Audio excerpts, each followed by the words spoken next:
First up is one of my students, Achintya, if you're ready to go.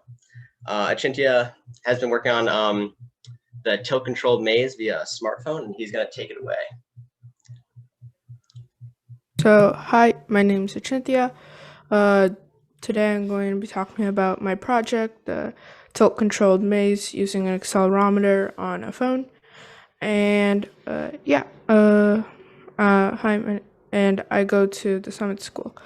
A quick overview of my project. So, the parts I've used are the servos, a ESP32, which is like a microcontroller with Bluetooth, and Wi-Fi, which where you can load your programs and assign instructions, and servo and a breadboard with and also a phone, which has an accelerometer and Bluetooth. So a quick demo of my project. I'll share it. Give me a minute. Yeah. So here, this is my project. And these are like the servos I have with the 3 wires, the power, ground, and PWM wires. This is the ESP32, and this is a breadboard. So, yeah.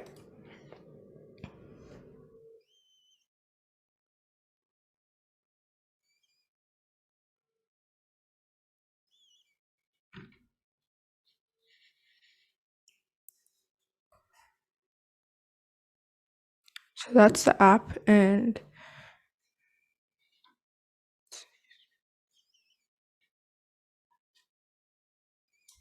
so that's the power and ground wires. Achintya, what were those values that were on your phone? If you Yeah. So those are the roll and pitch values, which are like your X and Y values. So if you have like, you can imagine like an imaginary coordinate plane where your phone sits, and based on the position your phone is in, like if you like tilt it forward or backward or to the left and to the right, it will give different values based on the position it is on an imaginary coordinate plane. Because of an accelerometer, which is a sensor which reads the values based on its position. So, yeah.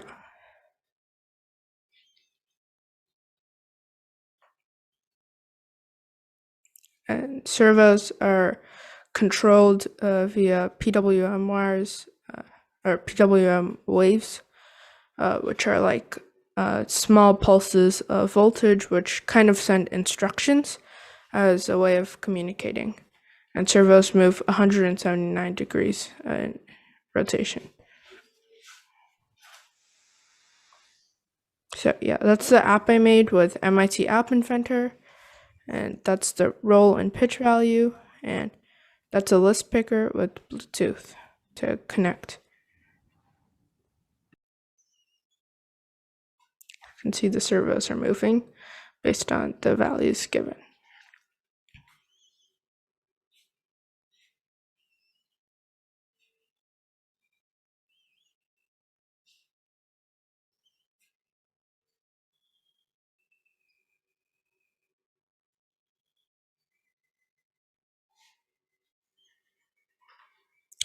So yeah, that is a brief demo of like my servos moving with an accelerometer, and these are all the wires that plug in. So those are both power and ground wires connected to the servos, and then the PWM wires are here.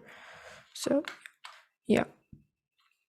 One of the many challenges I faced with this project was a bug about the ESP32 and the connection with Bluetooth and working with the servos. So when I was trying to control the servos with the accelerometer readings would show up on the phone. However, they wouldn't show up on the serial monitor, and also Bluetooth wasn't working, which meant that the Bluetooth values from the roll and pitch on the phone weren't being transferred over to the ESP32 because the Bluetooth library and all wasn't enabled on the program, which took a long time to figure out, sadly. This is the these are all the parts I used for the servo part, and I was working on like the maze portion. However, I ran into some bugs and will be shortly finishing that. But yeah, that's the overall frame. I have a frame here for the maze and some stands and everything connected, and yeah. So a brief overview of like my program on MIT App Inventor is here. So this is like how my app looks, if you saw in the video. The accelerometer maze, Bluetooth list picker, and different labels. So here I have all the program, and beneath here I also have like a clock program, which also tells like the time and all. So here I have a list picker for the Bluetooth client address. So the Bluetooth client is like a library for MIT App Inventor, which enables Bluetooth. And here it'll list out all the Bluetooth things. And here it will the text will turn red if there is a connected Bluetooth device, as you saw in the app. So here the orientation sensor, which is the accelerometer. I'm getting the pitch and roll values, and if it's connected, because it has to send the data, it will send the pitch and roll values.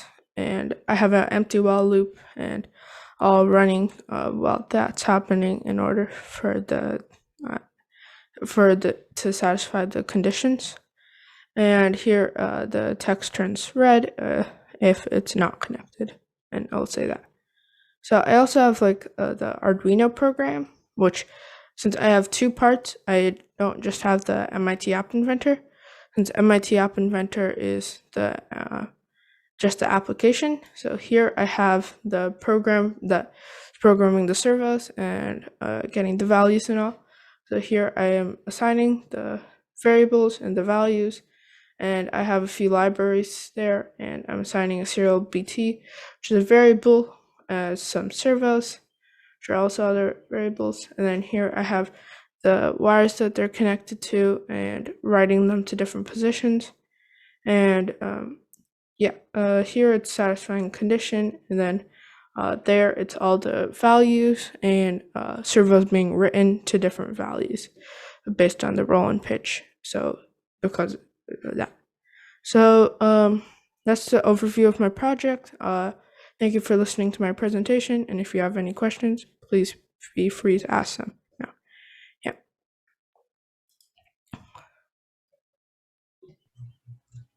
So Achintya, I got a question. What did you enjoy most about like making this project?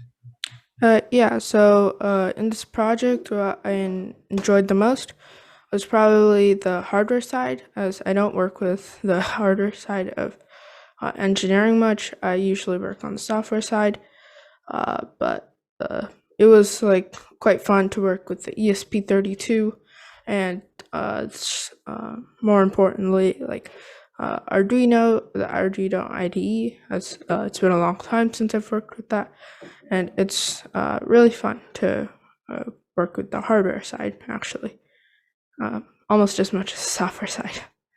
But yeah. Awesome. Yeah. Is there any other questions? Yeah, Linda? I have a question. Yeah, so do you think that like in future projects you might want to work more on hardware again? Or do you want to like go back to software? I think like there sometimes the reason I work with hardware is because the project is cool. Like if I see an idea, like sometimes I'm just scrolling through like images and projects. Like sometimes I see like a cool project that has a great functionality and that can be implemented to either help my own life or help others' life, or just to have a cool functionality. I might take that and then I'm like, maybe I'll make some modifications and work on that. So usually if I work with something like the hardware, it's like if the project is great. So, but now I am kind of more free to look into projects that are strictly hardware based, or even just more the hardware aspect.